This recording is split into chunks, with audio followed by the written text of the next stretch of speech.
Excited ആണ്.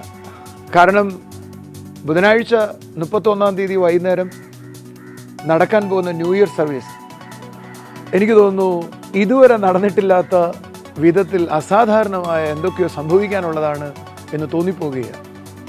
ഞാൻ എൻ്റെ കൂട്ടുകാരോടും ചർച്ചിലെ ആളുകളോടും പറയുമായിരുന്നു, സാധിക്കുന്നുവെങ്കിൽ ഈ വർഷം നിങ്ങൾക്ക് കഴിയാവുന്ന ഒരു പുതിയ ആളെ കൂടെ കൂട്ടിയിട്ട് വരണം. അതിൻ്റെ കാരണം അവർ നിശ്ചയമായും ഈ ന്യൂ ഇയർ മുതൽ ഒരു പുതിയ അനുഭവത്തിലേക്കും ഒരു പുതിയ പാതയിലേക്കും പോകാൻ തക്കവണ്ണം കാരണമാവും. സോ 31-ാം തീയതി രാത്രി നമ്മൾ ന്യൂ ഇയർ ആഘോഷിക്കുന്നു. നിങ്ങളും വന്ന് പങ്കെടുത്താൽ. Love you. Bless U.